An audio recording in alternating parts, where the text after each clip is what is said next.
India has outrightly rejected Pakistan's stand on the resettlement of Kashmiri Pandits in Jammu and Kashmir.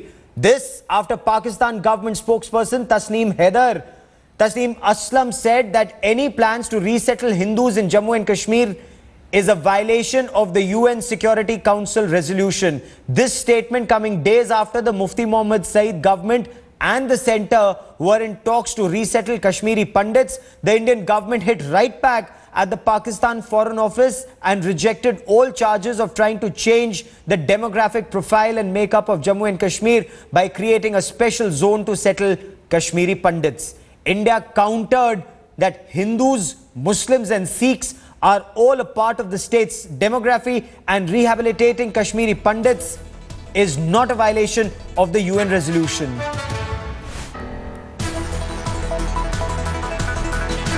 Any effort to create special dedicated townships or zones or any other step to alter the demographic makeup of Jammu and Kashmir is in violation of the UN Security Council resolution, and we have already seen how the people of Jammu and Kashmir are resisting it. देखिए, demography जो जम्मू कश्मीर की थी उसमें कश्मीरी पंडित, वहां के Muslims, वहां के Sikhs उसका एक इंटेग्रल पार्ट थे और स्वाभाविक है कि जब हम पुणे विस्थापित लोगों को वापस भेजने की कल्पना करते हैं कि लोग वापस जाएं, जो हर राजनीतिक दल का है कि जो लोग वहां से उजाड़े गए हैं वो बाहर जाएं, उसमें हर धर्म और मजहब के लोग होंगे। ये स्वाभाविक है कि कश्मीरी पंडित संख्या में ज्यादा होंगे।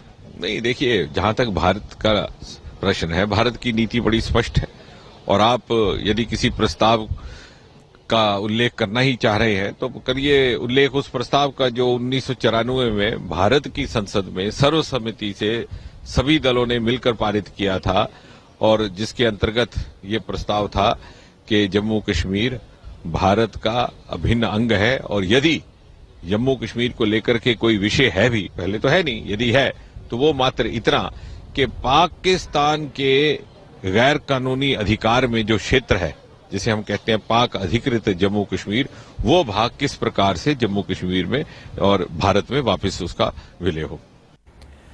Joining me now for more is Headlines Today's Hamza Amir from Islamabad. Shiv Arur, our deputy editor, joins me from the newsroom. Hamza, why is Pakistan interfering in India's internal affairs? Has the Foreign Office in Pakistan ever talked about the change in demographic profile, whether in Pakistan-occupied Kashmir or the northern areas? Well, Gaurav, what is interesting is that Pakistan has always kept Kashmir on priority, and talking on this is something that has been misused and at times manipulated from the political front during the elections for attracting votes, for attracting public sentiments. You have organizations like Jamaat-ud-Dawa who's actually banned, but actually, stages big gatherings in Pakistan, talks about Kashmir again, and that is why Pakistan cannot actually afford to see anything happening inside Jammu Kashmir that might actually be, basically more voicing more concerns or more sentiments towards the side that Kashmiri people want peace more than rather than being separated from India, and that is something that Pakistan cannot actually afford to do. So that is why anything that Pakistan is saying right now through its Foreign Office, through the official channels, is the same voice that they want to echo with the Hurriyat conference, because they have their support all out for them, and that is why they want this intensity to keep on with it, that Pakistan continues to support Hurriyat leaders, and Pakistan does not support the fact that Jammu Kashmir or people over there who are Muslims, Hindus or Pandits or whoever want the area to be peaceful rather than having more conflicts in fight for Pakistan. Stay with me for a moment. I want to quickly bring in Shiv Arur for more on this. Shiv, is this simply rhetoric, or is Pakistan unnecessarily needling India, perhaps to divert attention from its internal failures? Well, the way I look at it, Gaurav, is Pakistan has been looking very specifically, for a juicy issue that is already contentious, even here in India, to actually, sort of aggravate. It has found a ready and viable issue in the, the whole idea of how it is politically hot, the current debate in India on the return of Kashmiri Pandits. They couldn't have chosen a better time. We've seen this happen in the past as well from Pakistan. It has all the ingredients, Gaurav, as Hamza accurately pointed out. It has all the ingredients of really infuriating the Indian system. It's got Kashmir. It's got the very emotive issue of the return of the Kashmiri Pandits. There is the entire timing of 2 months of the BJP PDP government, within Jammu and Kashmir. They've already been, provoked several times. In the last 1 month, as we're seeing here on Headlines today, there have been as many as 5 to 6 provocations. Some of them diplomatic, some of them, much more brazen. Like, for instance, Nawaz Sharif's own aides sharing a dais with Hafiz Saeed in Pakistan. Yes. So I don't, while the actual issue itself being raised may be tactical, the issue of the beef masala being sent by Pakistan has definitely come as an international embarrassment for Islamabad.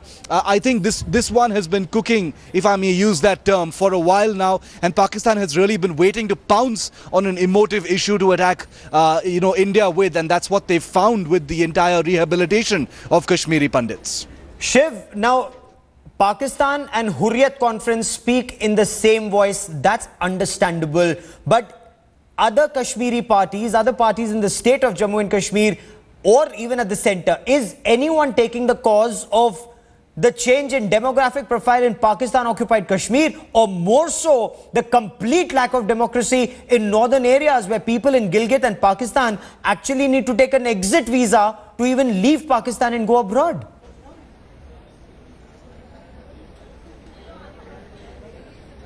Shiv? Well, you're right. That is really the moot issue here, Gaurav. I beg your pardon. I thought that question was for Hamza, and he can also add to that. But I think the entire idea of Pakistan not looking at its own issues and rather, interfering with issues across the line of control, is very much a necessary ingredient for Pakistan. Whether it is with the northern areas, whether it is with Balochistan, whether it is, with the changing demographics, whether it is with the tactical political issues within Pakistan on several fronts, literally from all sides. Pakistan has never chosen to give them priority. It is much more, it is much more politically expedient to meddle in India's affairs, especially when they're emotive. Let's not underestimate Pakistan's knowledge of just how emotive the Kashmiri Pandit return issue really is. Let's not underestimate Pakistan's knowledge of the fact that it is currently a contentious issue, even within the coalition partners, in Jammu and Kashmir, even as they celebrate their 2 months in power. So Pakistan's own internal issues are there very clearly, Gaurav, as you enunciated, for the entire world to see. Yes. But getting Pakistan to look at its own problems, its own issues, its own oppressive policies, within its own borders, more than, looking, at India, which it appears to be politically and diplomatically obsessed with, is perhaps asking for the impossible, as we've seen for so many years.